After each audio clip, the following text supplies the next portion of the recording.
1996년 9월 18일 강원도 강릉 앞바다에 무장 간첩 26명을 태운 잠수정이 어부들이 불법으로 쳐놓은 이 그물에 걸려서 북한 군인들이 강원도 전역으로 흩어져 도망을 친 적이 있었습니다. 그러자 이 특전사들과 군인들과 예비군들이 강원도에 집결해서 소탕 작전을 펼친 적이 있었습니다. 그 당시 상황이 이제 심각하게 여겨졌던 이유는 북한 군인들이 숫자들이 많았고 또 그들이 함께 모여 다닌 것이 아니라 둘씩 셋씩 강원도에 흩어져서 이렇게 돌아다니는 것이 발견됐기 때문입니다. 만약에 이런 일이 남한의 다른 지역 두세 곳에서 동시에 일어났다면 온 나라가 패닉 상태에 빠지면서 수습이 불가능했을 겁니다. 그런데 이런 비슷한 일이 예수님 당시 갈릴리 지역에 일어났습니다. 우리가 지난 시간에 살펴본 대로 예수님이 제자들을 둘씩 전도 여행을 보냈습니다. 제자들은 가는 곳마다 귀신을 쫓아내고 병자들을 고치고 복음을 전했습니다. 전에 예수님 혼자 하셨는데 이번에는 이 제자들 중에서 6곳에서 동시다발적으로 일어나니까 예수의 이름이 더 많이 알려지는 겁니다. 이 시간 살펴볼 말씀은 제자들이 전도 여행에서 돌아와서 예수님께 보고하는 내용이 나오기 전에 중간에 세례요한이 어떻게 죽게 되었는가를 이렇게 보여주는 내용입니다. 그래서 오늘 본문 말씀은 두 부분으로 나눌 수 있는데 14절에서 16절까지는 제자들 등에서 예수의 이름이 더 드러나는데 여기에 이 헤롯의 반응이 무엇인가 하는 것이고 17절에서 29절까지는 세례요한이 어떻게 해서 죽게 되었는가를 보여줍니다. 그 앞의 일은 현재 일이고 뒷부분은 과거의 일입니다. 먼저 죽었지만 여전히 영향력을 끼치는 세례요한입니다. 앞에 그 1장 14절에 보면 세례요한이 잡힌 후에 예수께서 갈릴리에 오셔서 하나님의 복음을 전했다고 되어 있습니다. 세례요한이 붙잡혀서 감옥에 갇히게 되자 예수님 그때부터 활동을 시작을 하신 겁니다. 세례요한은 감옥에 갇혀서 수개월을 보내고 처형을 당하게 되는데 어떻게 죽게 되었는지 오늘 말씀이 보여줍니다. 먼저 예수께서 제자들을 둘씩 전도 여행을 보냈을 때 어떤 일이 일어났는가 하는 겁니다. 14절에서 16절까지 한 절씩 교독 읽겠습니다. 이에 예수의 이름이 드러난지라 헤롯 왕이 듣고 이르되 이는 세례요한이 죽은 자 가운데서 살아났도다. 그러므로 이런 능력이 그 속에서 일어나느니라 하고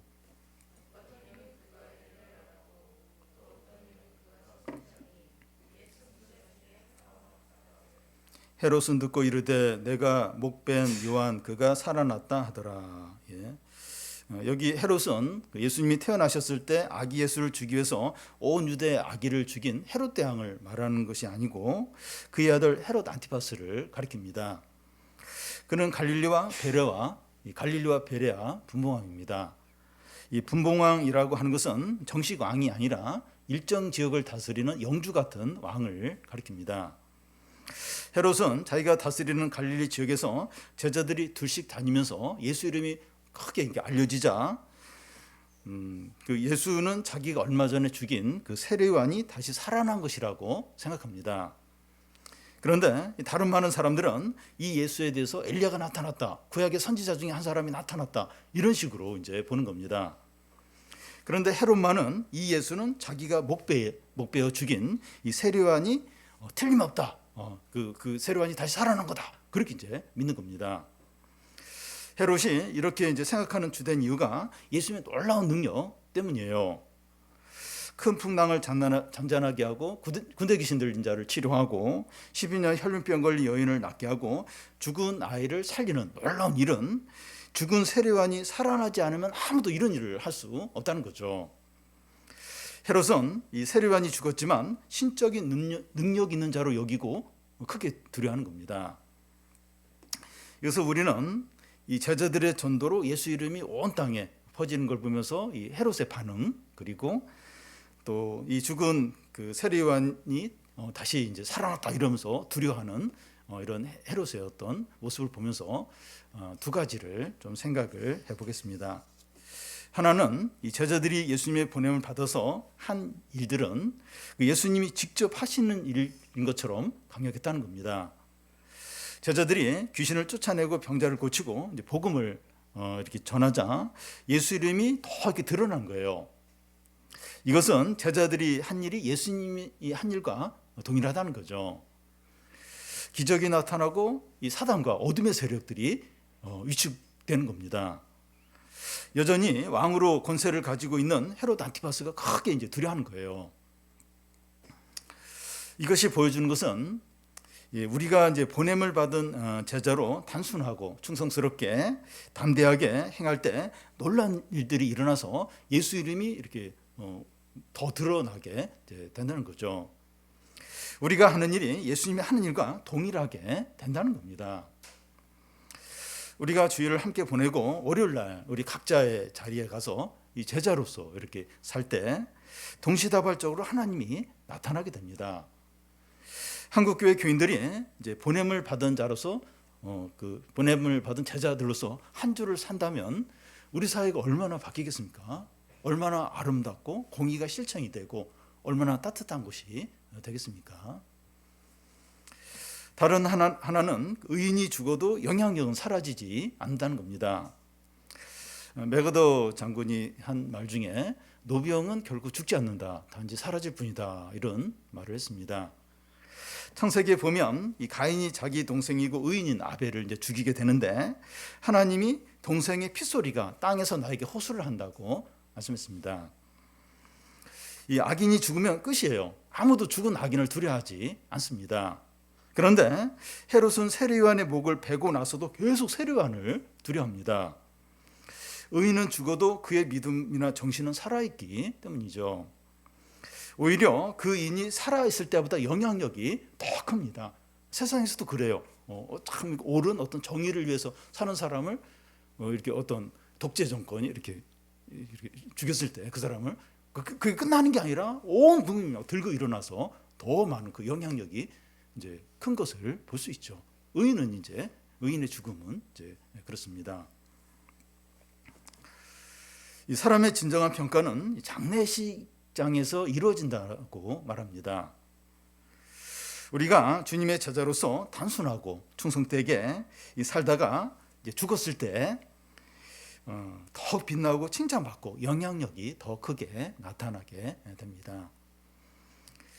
우리가 살아있을 때는 예수의 이름을 이렇게 드러내고 죽었을 때는 영향력을 크게 나타내는 성도들이 되시기를 바랍니다.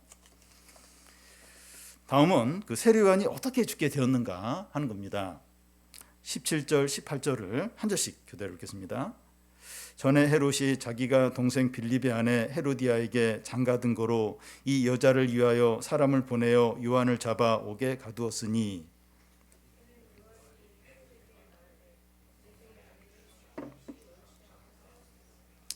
여기서 빌립은 그 헤롯 안티파스의 배다른 동생입니다.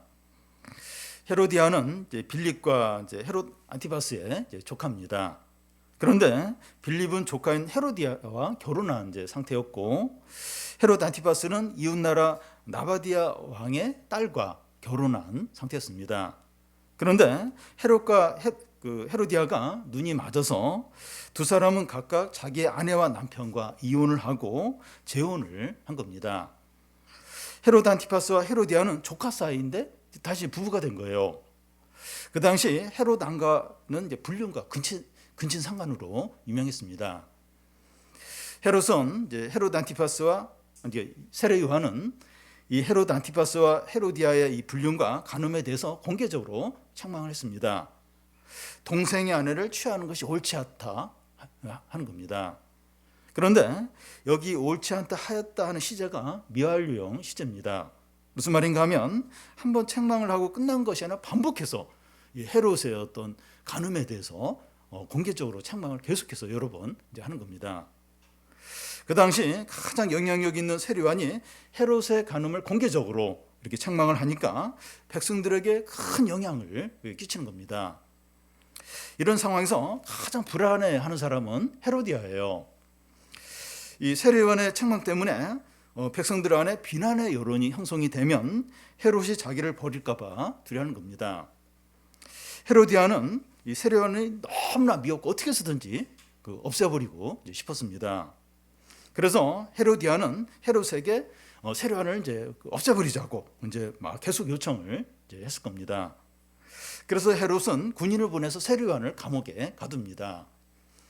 17절 중간에 보면 여자를 위하여 이제 그렇게 했다고 하는데 이제 헤로디아를 위해서 이제 이 세례요한을 감옥에 이제 가둔 거죠. 헤롯도 세례요한의 책망이 듣기 싫었을 거예요. 부담스러웠지만 헤로디아와는 달랐습니다. 19절, 20절을 우리 한 절씩 읽겠습니다. 헤로디아가 요한을 원수로 여겨 죽이고자 하였으되 하지 못한 것은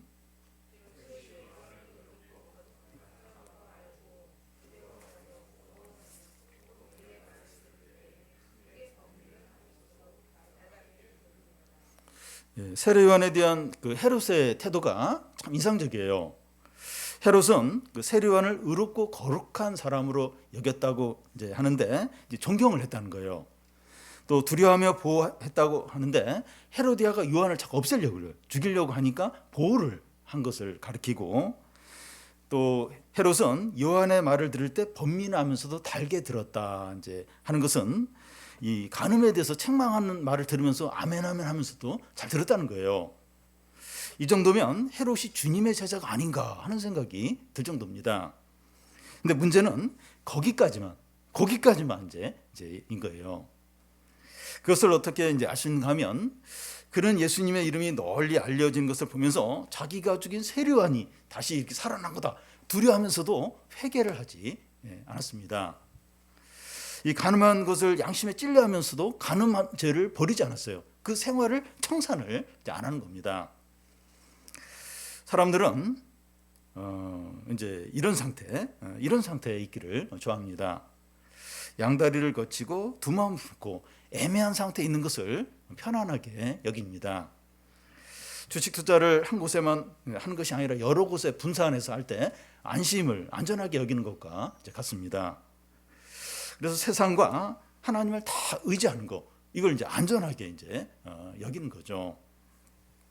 그런데 복음이 전해지고 예수 이름이 드러나면 둘 중에 하나의 태도를 분명하게 해야 합니다. 헤롯도 더 이상 이제 애매한 태도를 갖지 못하고 분명한 태도를 가져야 되는 그런 상황이 이제 닥치게 됩니다. 21절에서 23절까지 한 절씩 교대를 읽겠습니다. 마침 기회가 좋은 날이 왔으니 곧 헤롯이 자기 생일에 대신들과 천부장들과 갈릴리의 귀인들로 더불어 잔치할세.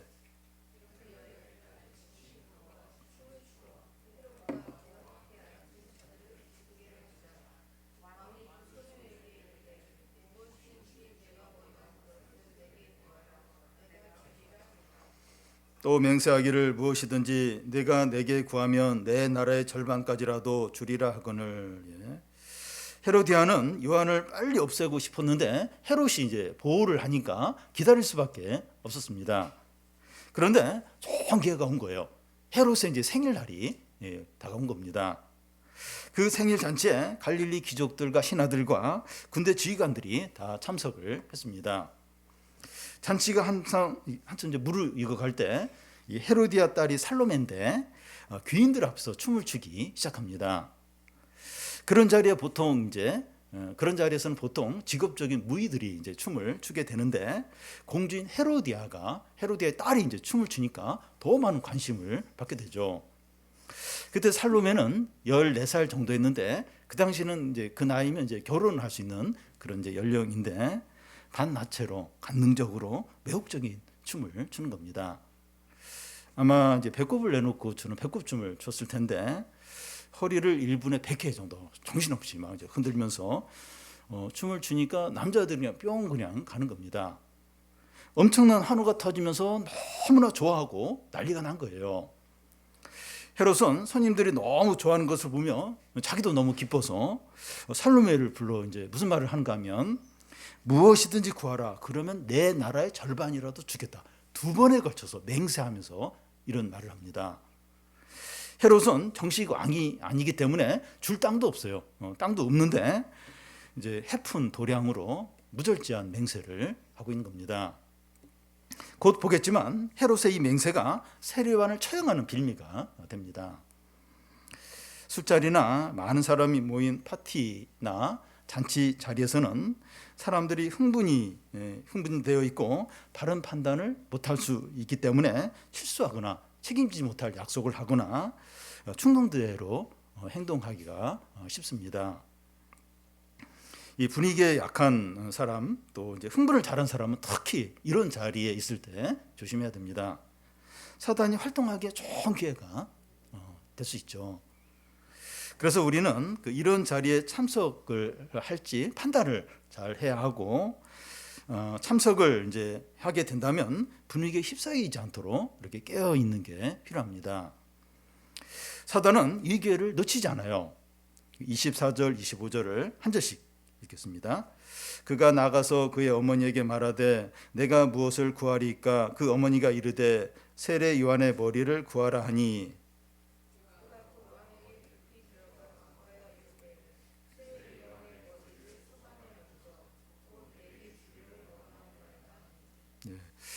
헤로디아는 헤롯의 생일이 다가오자 딸 살로메가 춤을 추게 할 계획을 세웠고 모든 것을 주도 면밀하게 준비를 했을 겁니다. 살로메는 어린아이가 아닌데도 엄마에게 달려가서 뭘 요구할까 이제 물어보고, 헤로디아는 자기가 가장 원하는 세례요한의 머리를 요구합니다. 살로메가 세례요한의 머리를 소반에 달라서, 소반에 이렇게 이 쟁반을 말하는데 거기 얹어서 이제 달라고 요구를 하는데, 이것은 헤로디아의 생각이라기보다는 살로메의 생각이라고 볼 수 있습니다. 모녀가 아주 악하고 잔인한 겁니다. 살로메의 요구에 헤롯이 어떻게 이제 합니까? 26절에서 28절까지 한 절씩 교독하겠습니다. 왕이 심히 근심하나 자기가 맹세한 것과 그 앉은 자들로 인하여 그를 거절할 수 없는지라.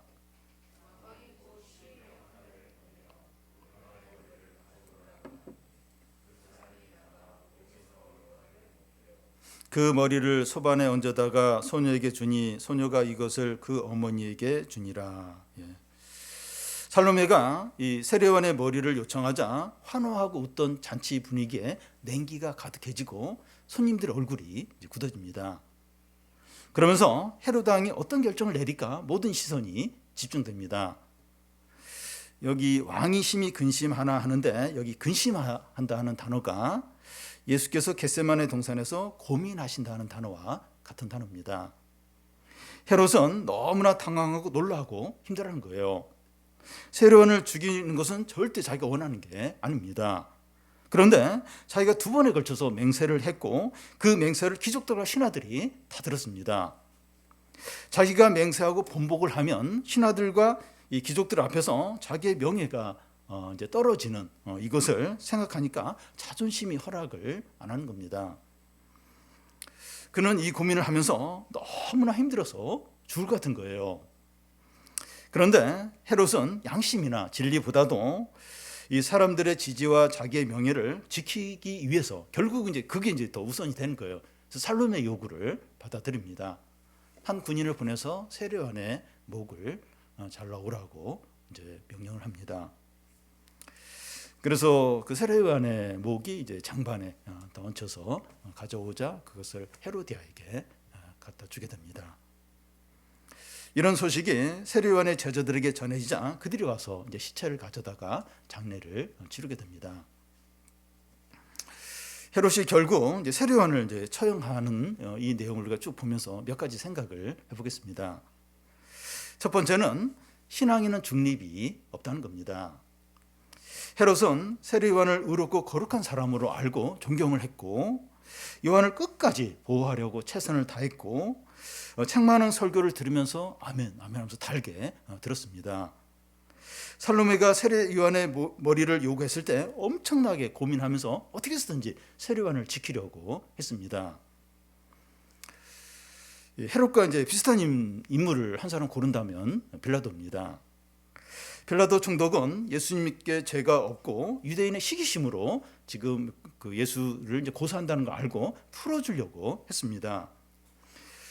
그래서 유대인의 명절에 한 명의 죄수를 풀어주는 유대인의 관습이 있는 줄 알고 그 당시 유명한 살인자 바라바와 예수 중에서 누구를 풀어줄까 묻습니다.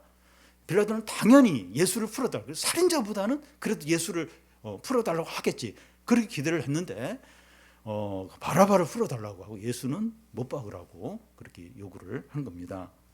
그래서 이번에는 예수를 막 채찍질해요. 그래서 그 유대인들이 예수님을 미워하니까 그렇게 채찍질해서 화를 풀어주면 그래도 좀 예수에 대해서 좀 이렇게 좋은 마음을 먹겠지. 그런데 그랬는데도 예수를 십자가에 못 박으라고, 만약 예수를 풀어주면 가이사의 충신이 아니라고 하면서 위협을 이제 했습니다. 만약에 예수가 죄가 없다고 풀어주면 백성들이 시위를 일으켜서 이 총독 자리를 잃어버릴 그런 위기가 이제 오는 겁니다. 그래서 빌라도는 결국 예수님을 이제 유대인들의 요구대로 십자가형에 처하게 됩니다. 우리 생각에는 헤롯이나 빌라도 같은 사람은 제3지대로 분류를 해서 뭔가 혜택을 줘야 되지 않나 하는 생각을 이제 갖게 합니다. 그런데 복음이 전해지고 예수의 이름이 드러나면 이런 중간지대가 인정되지 않고 둘 중에 하나만 선택을 해야 됩니다. 예수를 믿고 회개하고 제자로 살든지 아니면 예수님을 거부하고 욕심대로 죄 가운데 살든지 둘 중에 하나의 선택을 해야 합니다. 우리가 마가복음 6장까지 지금 이렇게 살펴보고 있는데 사람들이 두 분류로 나눠지는 것을 볼 수 있습니다.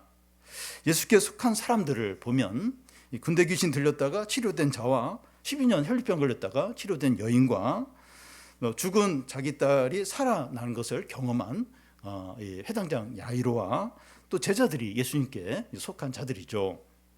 반대로 예수님을 거부한 자들을 보면 예수님에 대한 익숙함 때문에 거부한 그 나사렛 사람들과 또 회당장 야이로 집에 갔을 때 예수님이 야이로의 딸이 잔다 하니까 비웃었던 그런 사람들과 또 바리새인과 유대 종교 지도자들이 여기에 속합니다.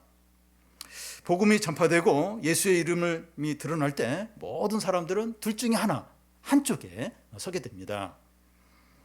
여기서 중요한 것은 이 복음이 들리고 예수 이름이 드러날 때 믿고 회개하고 죄를 버리고 제자의 삶을 살아야 한다는 거죠. 그런데 이것을 계속 미루다 보면 상황에 밀려서 선택을 하게 되는데 거의 100% 예수님을 대적하는 쪽으로 하게 된다는 겁니다. 그러니까 이렇게 말씀이 들리고 예수 이름이 드러날 때 믿고 회개하고 제자의 삶을 사는 그걸 해야 돼요. 근데 그걸 안 하는 거예요. 자꾸 미루는 거예요. 그래서 상황에 의해서 어쩔 수 없이 어떤 선택을 해야 될 때는 거의 100% 하나님을 대적하는 쪽에 서게 된다는 겁니다. 헤롯이 그랬고 빌라도도 그랬습니다. 그들이 시간이 있었는데도 믿지 않고 회개하지 않는 이유가 뭘까요? 시간 있을 때 빨리 이렇게 결단하고 그래야 되는데 왜 자꾸 미룹니까? 왜 자꾸 미룬 거죠? 나름대로 자기의 의가 있었기 때문입니다. 헤롯의 경우는 나는 그 세례요한을 존경하고 그를 보호하려고 하고 그의 설교를 잘 듣는다는 거예요. 나는 그래도 이렇게 뭔가 이렇게 어떤 선한 어떤 그런 게 있다는 거죠. 그걸 이렇게 무의식적으로 이제 의지를 하면서 안심을 하는 거죠. 빌라도는 나는 공의와 법대로 예수를 석방시키려고 했다는 거예요. 나름대로 어떤 법에 따라서 예수가 죄가 없는 걸 알고 풀어주려고 했다는 거. 나는 그래도 양심이 있다는 어떤 그걸 이제 이렇게 의지하는 거죠. 그런데 이런 태도는 믿음도 아니에요. 또 하나님께 속한 것도 아니고 결국은 예수님을 대적하는 그런 위치에 서게 된다는 겁니다. 우리는 지금 복음을 이제 듣고 있고 그 예수 이름이 드러난 가운데 있는데 지금 우리가 그 예수를 믿고 회개하고 제자로서 살지 않으면 앞으로 상황에 밀려서 어떤 선택을 하게 되는데 결국 예수님을 대적하는 쪽에 우리도 서게 된다는 겁니다. 지금 말씀을 듣고 있어요. 지금 예수 이름이 드러났어요. 근데 여기서 믿음으로 반응하지 않고 회개하지 않고 제자의 삶을 살지 않으면 결국 어떤 상황이 닥쳐요. 상황이 우리를 이제 이렇게 밀고 가서 어떤 선택을 하도록 만든다는 거예요. 근데 그 선택을 할 때 하나님을 대적하는 쪽으로 서게 된다는 거예요. 그때는 이게 믿음으로 이제 반응하면서 이제 그게 안 된다는 거예요. 지금 여기서 이 말씀이 들리고 예수님이 드러날 때 여기서 이제 믿음으로 반응하지 않고 회개하지 않았는데 그때 막 그런 상황에서 믿음으로 그렇게 되지 않는다는 겁니다. 헤롯이 자기의 공로와 의를 가지고 여유를 부렸듯이 우리도 자기 나름대로 의와 공로를 가지고 안심할지 모릅니다. 우리도 그런 안심이 분명히 결단 안 해도 안심하는 그런 부분을 가지고 있을 수 있다는 거예요. 우리가 예배드리고 헌금하고 봉사하는 것은 다 필요하고 귀한 것이지만 이것이 우리의 믿음을 보장하지 못하고 우리가 하나님께 속했다 하는 증거가 아니라는 겁니다. 우리가 하나님과 세상 사이에서, 믿음과 욕심 사이에서, 말씀과 자기 사랑 사이에서 머뭇거리고 모호하고 두 마음을 품고 있다면 빨리 결단을 해야 됩니다. 빨리 한쪽에 속해야 됩니다. 모호한 회색지대 너무 위험합니다. 상황에 따라서 그런 상황에서 그냥 하나님 대적하는 쪽으로 설 가능성이 너무나도 많다는 겁니다. 이거 미루면 안 되는 일이에요. 다른 거 이렇게 물건 사는 거나 어떤 취업 문제나 진로 문제나 이런 건 조금 미뤄도 되는데 이건 미루면 안 돼요. 너무나 중대한 문제입니다. 말씀이 들려요. 그리고 예수 이름이 드러났어요. 내가 어느 쪽에 서야 되느냐. 이건 빨리 분명하게 그걸 분명하게 해야 됩니다. 우리가 생각해 보았으면 하는 다른 하나는 그 세례 요한의 삶이 보상이 있는데 이 세상이 아니라 저 세상에 있다는 것을 보여준다는 겁니다. 세례 요한의 삶은 예수님의 삶을 미리 이제 보여줍니다. 세례 요한은 거룩하고 의로웠는데 예수님도 그러셨고, 그럼에도 불구하고 세례 요한은 헤로디아에게 미움을 받아서 그에게 이제 죽임을 당하게 되는데, 예수님도 유대인들에게 미움을 받아서 그들에게 죽임을 당했고, 헤롯이 세례 요한을 보호하려고 했던 것처럼 예수님을 빌라도가 보호하려고 했고, 세례 요한은 소녀의 춤값으로 억울하게 비참한 죽음을 당했는데 예수님은 십자가에 달려서 두 강도 사이에서 끔찍한 죽음을 당하셨습니다. 이런 세례 요한과 예수님의 삶은 성도들의 삶이 어떠한가 하는 것을 보여줍니다. 스데반이나 베드로나 야고보나 바울이나 나머지 제자들이나 수많은 믿음의 사람들이 순교를 하거나 많은 고난을 겪었습니다. 세례 요한이나 예수님이나 순교한 성도들의 삶의 특징이 무엇입니까? 이 세상에서 보상을 받지 못했다는 거예요. 그러니까 예수님의 삶도 그렇고 세례 요한 삶도 그렇고 많은 참 신실한 성도들이 순교를 하고 많은 고난을 당했는데 이 세상에서 보상을 못 받았습니다. 물론 세상에서 보상을 받는 경우도 있지만 진정한 보상은 저 세상에서 받는 거죠. 이 세상에서 받는 보상은 앞으로 하늘에서 받을 보상의 맛을 보는 겁니다. 물론 성도가 이 세상에서 보상을 받는 게 있어요. 근데 그게 진정한 보상이거나 보상의 전부가 아니라 맛, 그 영원한 하늘에서 받을 그 보상의 이 맛을 보여주는 것, 그 증거를 좀 보여주는 거죠. 모세는 이 하나님 백성과 함께 고난을 받기를 잠시 죄악의 낙을 누리는 것보다 더 좋아하고 그리스도를 위하여 받는 수모를 애굽의 모든 부하보다 더 큰 재물로 여겼으니 이는 상 주심을 바라보았기 때문이라고 했습니다. 모세는 그 애굽의 왕자였어요. 왕자. 얼마든지 애굽의 그 보아 그걸 누릴 수 있었는데 하나님 백성들과 고난 받는 그걸 선택을 했습니다. 왜냐하면 그 상 주심 그 하늘에서 저 세상에서 상 주심을 바라봤기 때문이죠. 우리의 안식과 우리의 왕관과 우리의 보상과 우리의 상급들은 모두 무덤 저편에 있습니다. 우리가 신앙생활 하잖아요. 믿음으로 살잖아요. 거기에 대한 보상, 상이 있는데 이 세상이 아니라 무덤 저편, 무덤을 지난 무덤 저편에 있습니다. 그래서 우리는 보이는 대로 걷는 것이 아니라 믿음으로 걷는 자들이죠. 보이는 걸 위해서 걷는다는 건 돈을 위해서, 성공을 위해서, 그걸 위해서 걷는 거 그게 아니죠. 믿음으로 걷는 자들입니다. 땅의 것을 생각하는 것이 아니라 위의 것을 생각하죠. 이 땅의 것, 이 눈을 그걸 항상 생각하는 것이 위의 것을 생각하고 하늘의 본향을 향해서 세상에서는 나그네로 사는 자들이죠. 물론 이 세상의 삶이 뭐 의미가 없고 보상이 전혀 없다는 것이 아닙니다. 이 세상의 삶은 나름대로 의미가 있어요. 그리고 여기서도 보상이 있습니다. 그런데 우리가 바라보는 것은 보이는 것이 아니라 보이지 않는 것이라고 하는데, 보이는 것은 잠깐이에요. 보이지 않는 것은 영원하죠. 그래서 우리가 이 세상과 여기 있는 거에 다 마음을 두지 않고, 그걸 위해서 살지 않고, 이 보이지 않는 거, 하늘에 있는 것, 그게 왜냐하면 영원하기 때문에 그걸 바라보는 자들이 성도들이죠. 우리들인 거죠.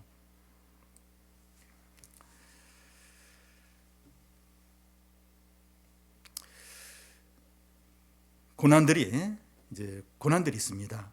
이 세상에 고난들이 있는데, 이 현재 고난은 이제 장차 우리에게 나타날 영광과 좋게 비교할 수 없도다 말씀하고, 우리의 잠시 받는 환난에 경한 것이 지극히 크고 영원한 영광에 중한 것을 우리에게 이루게 한다는 겁니다.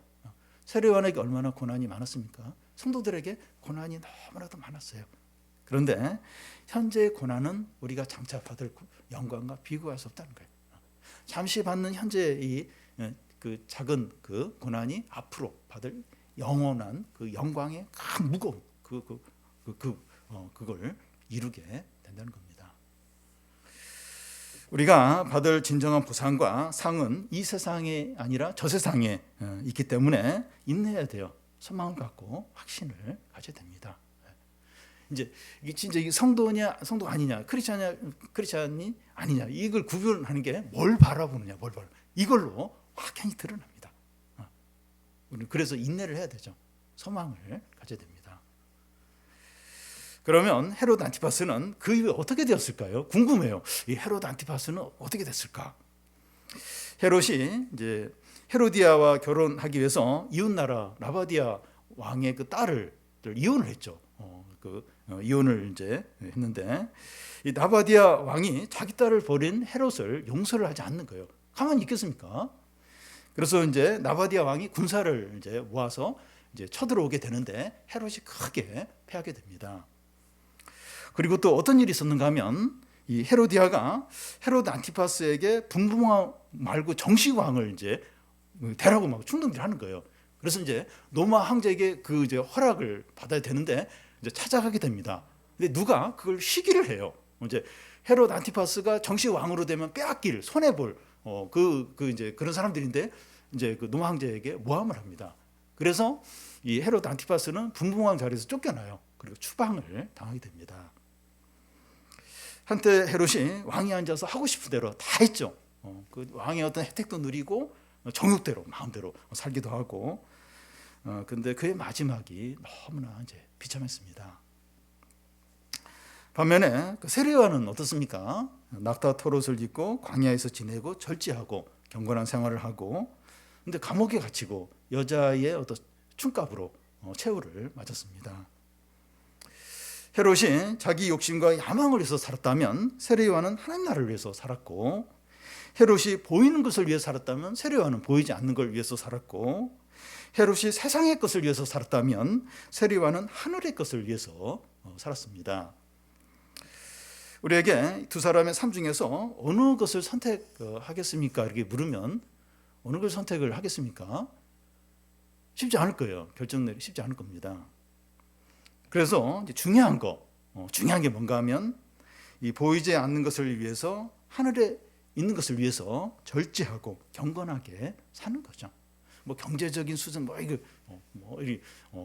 그게 어떠하든지 이제 하늘에 있는 것을 위해서 절제하고 경건하게 사는 겁니다. 한 집사님이 오늘 주보에 이제 글을 썼는데요. 그 글에 보면, 이 탐욕과 분노와 시기와 미움을 주먹으로 꼭 쥐고 절대로 손에서 그 손을 피려고 하지 않았다는 걸 표현을 아주 적절하게 잘 하셨는데, 이 손이 손톱에 눌려서 깊이 팔 정도로 놓지 않았는데 주님이 그 손을 펴게 하셨다는 거예요. 그래서 그 세상을 그렇게 움켜잡으려고 했던 그 손으로 이제 주님을 붙잡으려고 한다고 그래야죠. 이 거듭난 자의 어떤 신자의 삶을 잘 이제 보여준다고 생각합니다. 세상은 어떤 메시지를 계속 이렇게 전합니까? 집도 크고 좋아야 되고, 차도 크고 비싸야 되고, 또 돈도 많아야 되고, 건강도 좋아야 되고, 또 직장도 좋은 직장에 다녀야 하고, 그래야 행복하고 성공한 것이고 축복이라고 말합니다.